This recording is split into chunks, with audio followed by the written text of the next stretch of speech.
Ko bi rekao misli teške u danima iskušenja, ali evo jedne slike muške časti i poštenja. Welcome back, listeners, to Sandman Stories Presents, a folklore podcast where I read you to sleep or until the next story. I'm your host, Dustin. And today we are back in the book of Yugoslavian folktales written down by Parker Fillmore. And today's story, we sit in with a pretty princess who won't just have any husband. She longs for a bird-brained prince in a fancy coat. Will her family agree? Okay, let's begin. The Pigeon's Bride. There once was a king who had an only daughter.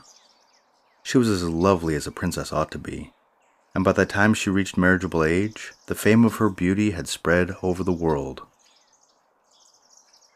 Neighboring kings and even distant ones were already sending envoys to her father's court, begging permission to offer their sons as suitors to the princess's hand.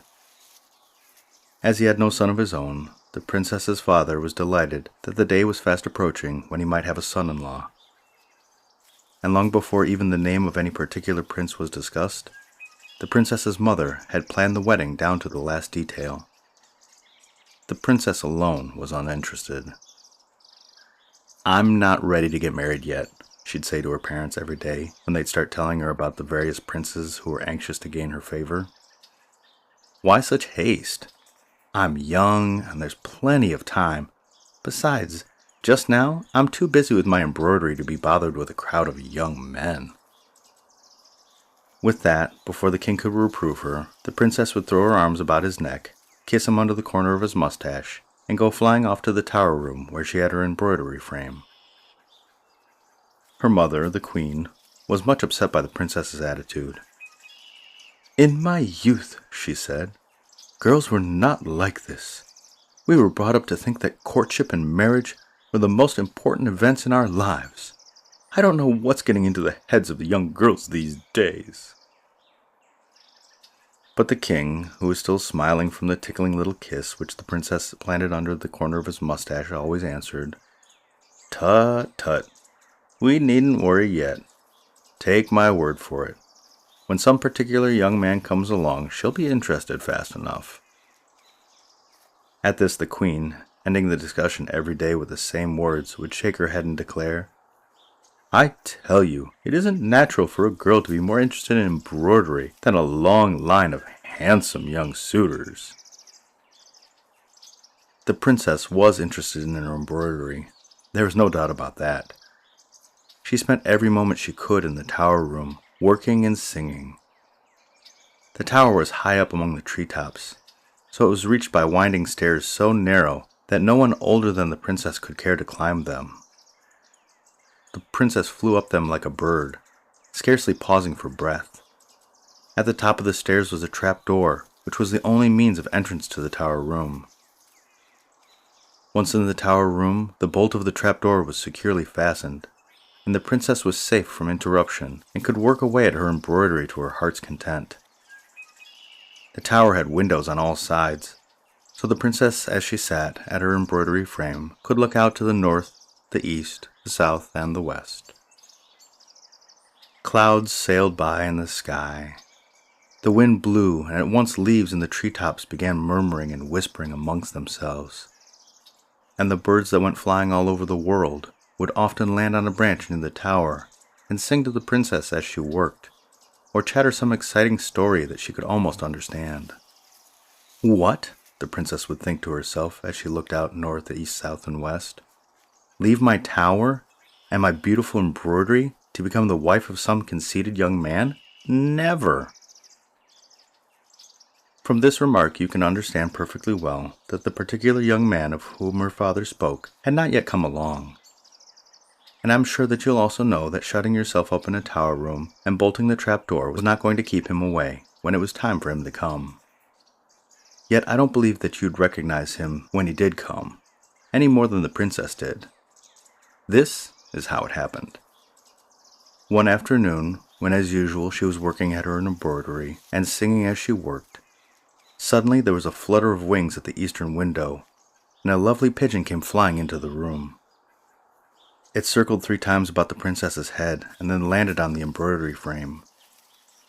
The princess reached out her hand, and the bird, instead of taking fright, allowed her to stroke its gleaming neck. Then she took it gently in her hands and fondled it to her bosom, kissing its bill and smoothing its plumage with her lips.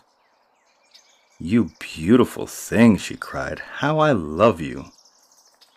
"If you really love me," the pigeon said, "have a bowl of milk here at the same hour tomorrow, and then we'll see what happens." With that, the bird spread its wings and flew out the western window. The princess was so excited that for the rest of the afternoon, she forgot her embroidery. Did the pigeon really speak? She asked herself, as she stood staring out of the western window. Or have I been dreaming? The next day, when she climbed the winding stairs, she went slowly, for she carried in her hands a brimming bowl of milk. "Of course it won't come again," she said, and she made herself sit down quietly before the embroidering frame, and worked just as though she had expected nothing. But exactly at the same hour as the day before, there was a flutter of wings at the eastern window, the sound of a gentle coo, coo, and there was the pigeon ready to be loved and caressed. "You beautiful creature," the princess cried, kissing its coral beak and smoothing its neck with her lips. "How I love you, and see, I have brought you that bowl of milk that you have asked for." The bird flew over to the bowl, poised for a moment on its brim, and then splashed into the milk as though taking a bath. The princess laughed and clapped her hands, and then, as she looked, she saw a strange thing happen. The bird's feathers opened up like a shirt, and out of the feather shirt stepped a handsome youth. You remember I told you how surprised the princess was going to be, and aren't you surprised too? He was so handsome that all the princess could say was, "Oh my!" He slowly came towards her and knelt before her. "Dear princess," he said, "do not be frightened. If it had not been for your sweet words yesterday, when you said you loved me, I should never have been able to leave my feather shirt. Do not turn from me now because I am a man, not a pigeon. Love me still if you can, for I love you. It was because I fell in love with you yesterday when I saw you working at your embroidery that I flew in the open window and let you caress me." For a long time the princess could only stare at the kneeling youth, too amazed to speak. He was so handsome that she forgot all about the pigeon he used to be. She forgot about her embroidery. She forgot everything. She hadn't supposed that any young man in the whole world could be so handsome. Why, just looking at him, she could be happy forever and ever and ever. "Would you rather I were still a pigeon?" the young man asked. "Oh, no, no, no, no, no, no," the princess cried. "I like you ever so much better this way."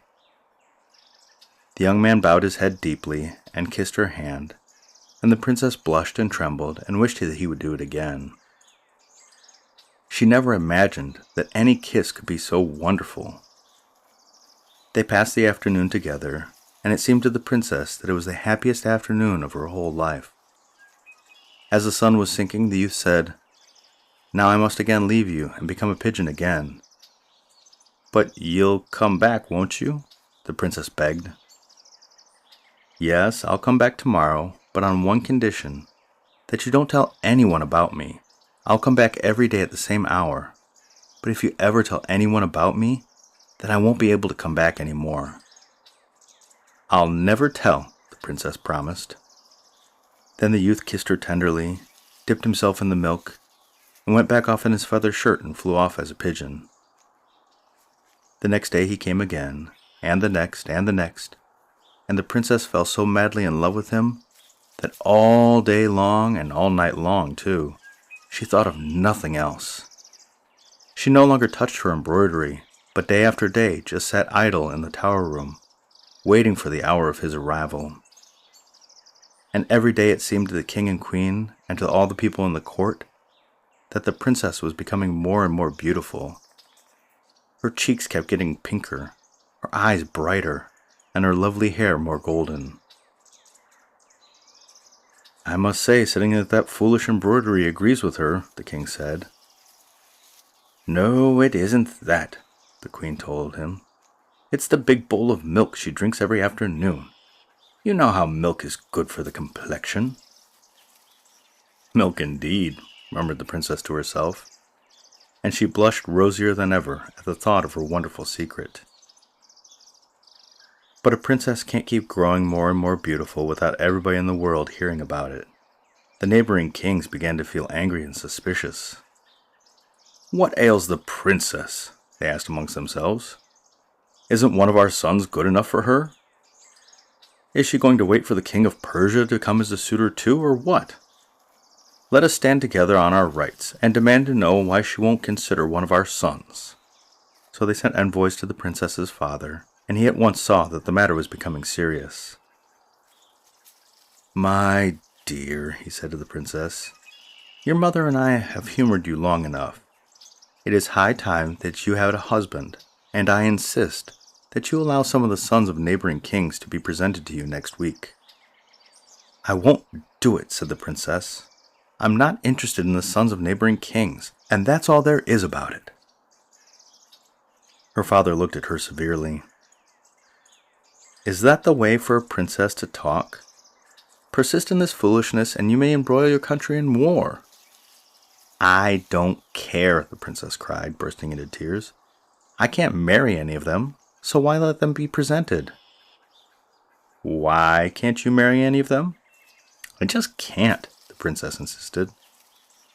At first, in spite of the pleadings of both parents, she would tell them no more.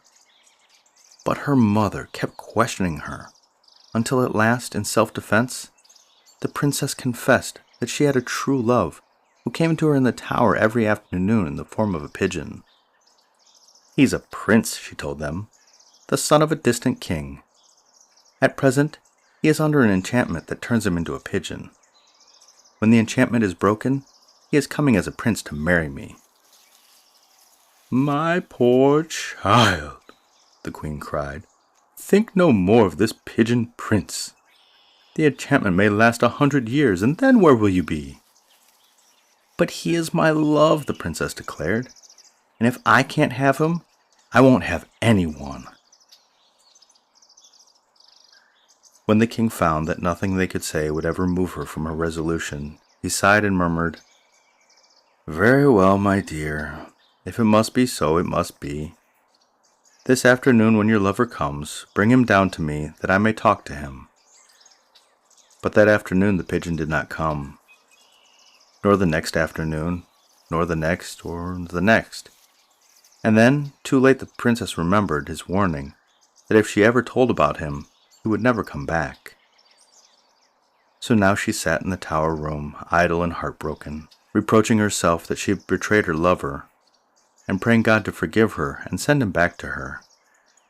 And the roses faded from her cheeks, and her eyes grew dull, and the people about court began to wonder why they had ever thought that she was the most beautiful princess in the world. At last she went to her father and said, "As my love can no longer come back to me because I forgot my promise and betrayed him, I must go out into the world and hunt him. Unless I find him, life will not be worth living. So do not oppose me, father, but help me. Have 3 pairs of iron shoes made for me, and 3 iron staffs. I will wander all over the world until these are worn out, and then, if by that time I have not found him, I will come home to you." So the king had 3 pairs of iron shoes made for the princess, and 3 iron staffs, and she set forth on her quest. She traveled through towns and cities and many kingdoms, and over rough mountains and desert places, looking everywhere for her enchanted love, but nowhere could she find any trace of him. At the end of the first year, she had worn out the first pair of iron shoes and the first iron rod staff. At the end of the second year, she had worn out the second pair of iron shoes and the second iron staff. At the end of the third year, when she had worn out her third pair of shoes and her third staff, she returned to her father's palace, looking thin and worn and sad. "My poor child," the king said. "I hope now you realize that the Pigeon Prince is gone forever. Think no more about him. Go back to your embroidery, and when the roses begin blooming in your cheeks again, we'll find some young prince for you who isn't enchanted." But the princess shook her head. "Let me try one more thing, father," she begged. "And then, if I don't find my love, I'll do exactly as you say." The king agreed to this. "Well then," the princess said, "build a public bathhouse and have the heralds proclaim that the king's daughter will sit at the entrance and allow anyone to bathe free of charge who will tell the story of the strangest thing he has ever seen or heard." So the king built the bathhouse and sent out his heralds far and wide. Men and women from all over the world came and bathed and told the princess stories of marvel and this and that, but alas, never a word of an enchanted pigeon. The days went by and the princess grew more and more discouraged. "Isn't it sad," the courtiers began whispering, "how the princess has lost her looks? Do you suppose she was ever really beautiful, or did we just imagine it?" And the neighboring kings, when they heard this, remarked softly amongst themselves, "It's just as well we didn't hurry one of our sons into marriage with this young woman." Now there was a poor old widow who lived near the bathhouse. She had a daughter, a pretty young girl, who used to sit at the window and watch the princess as people came and told her the stories. "Mother," the girl said one day, "everyone in the world goes to the bathhouse, and I want to go too." "Nonsense," said her mother. "What story could you tell the princess?" "But everyone else goes, and I don't see why I can't." "Well, my dear," the mother promised, "you may just as soon as you see or hear something strange. Talk no more about it, but go, fetch me a pitcher of water from the town well." The girl obediently took the empty pitcher and went to the town well. Just as she had filled her pitcher, she heard someone say, "Mercy me, I fear I'll be late." She turned around, and what do you think she saw? A rooster in wooden shoes with a basket under its wing. "I fear I'll be late, I fear I'll be late."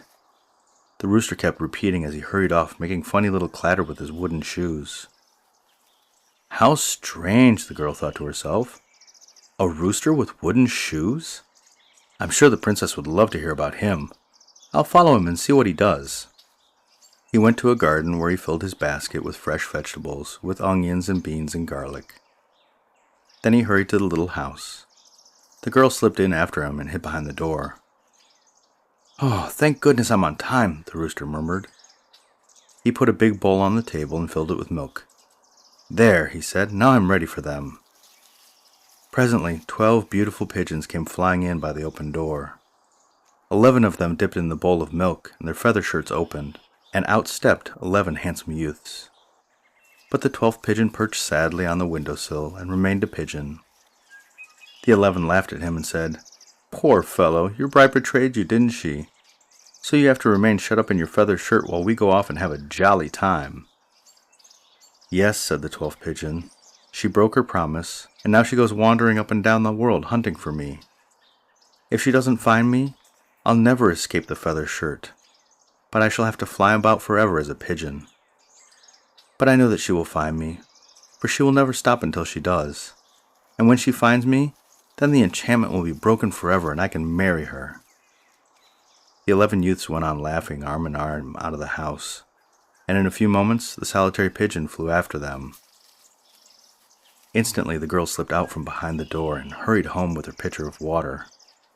Then she ran quickly across the bathhouse, and all out of breath she cried to the princess, "Oh, princess, I have such a wonderful story to tell you about a rooster with wooden shoes and 12 pigeons, but only 11 of them are not pigeons, but handsome youths, and the 12th one has to stay with his feather shirt because—" At the mention of the enchanted pigeons, the princess turned pale. She held up her hand and made the girl pause until she had her breath. Then she questioned her until she knew the whole story. "It must be my love," the princess thought to herself. "Thank God I have found him at last." The next day at the same hour, she went with the girl to the town well, and when the rooster clattered by in his wooden shoes, they followed him to the house, and slipping into the house, they hid behind a door and waited. Presently 12 pigeons flew in, 11 of them dipped into the milk, and came out handsome young men. The 12th sat sadly on the windowsill, and remained a pigeon. The 11 laughed at him and twitted at him, saying that he had a bride that had betrayed him. Then the 11 went away, laughing arm in arm. But before the 12th could fly after them, the princess ran out from behind the door and cried, "My dear one, I have found you at last!" The pigeon flew into her hands, and she took him and kissed his coral beak, smoothed his gleaming plumage with her lips. Then she put him in the milk, and the feather shirt opened, and her own true love stepped out. She led him at once to her father, and when the king found him, well trained in all the arts, as a prince should know, he accepted him as the future son-in-law and presented him to the people. So after all, the princess's mother was able to give her daughter the gorgeous wedding that she had planned for years and years.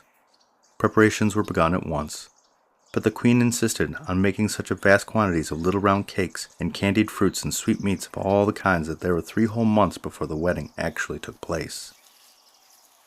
By that time the roses were again blooming in the princess's cheeks, her eyes were brighter than before, and her long shining hair was more golden than ever. All the neighboring kings were invited to the wedding, and when they saw the bride they shook their heads sadly and said amongst themselves, "Lost her looks indeed! What did people mean by saying such a thing? Why, she's the most beautiful princess in all the world. What a pity she didn't marry one of our sons." But when they met the prince of her choice, they saw at once why the princess had fallen in love with him. "Any girl would," they said. It was a big wedding, as I told you before, and the only guest present, who was not a king or a queen, or some sort of royal personage of some sort, was the poor girl who saw the rooster with the wooden shoes in the first place.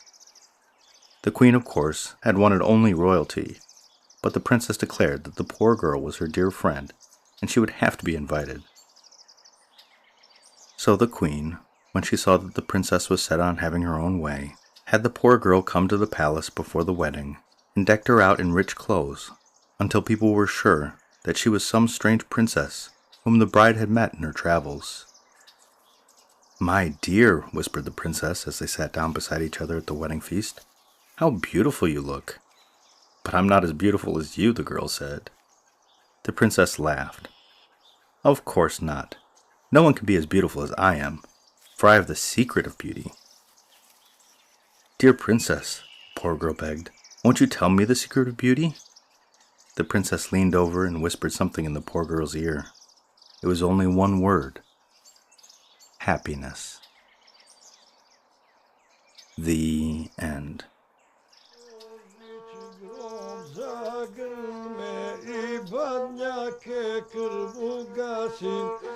Jedna stara sriješice dara, njena sina spasi. Ostavi me, oče mili, tako smrta sin govori. I really like that story. It was kind of long, but I also like how the storyteller talked to you, the listener, while telling the story. And I've heard the iron rods and iron shoes in Georgian folktales and maybe Armenian folktales as well. So it kind of makes sense. It's kind of the same area. But still, fun stories, and I can't wait to read another one. And if you'd like to hear some stories that are way too spicy for the main feed, go over and check me out on Patreon. There's all sorts of free stuff. Stories, poems, songs, all from the public domain that get rather raunchy. And you can sign up for free. And the podcast shoutout is to Chinese Lore. This is a fun podcast that covers Chinese epics with all the extra details that we've missed by an untrained eye. So if you want to learn more about the epics of the Three Kingdoms or the Journey to the West, go and give the show a listen. And my listener shoutout is to Khon, Thailand. I'm writing this while staying in Chiang Mai, and I met a very nice worker here who was more than happy to help me by recording the usual sign-off in her language. Khon is one of the big 4 cities in Isan. They speak a different language than standard Thai, and I hope to go there someday And so from my anonymous Isan friend, we say, ขอบใจหลายเด้อ นอนหลับฝันดีเด้อ thank you and good night.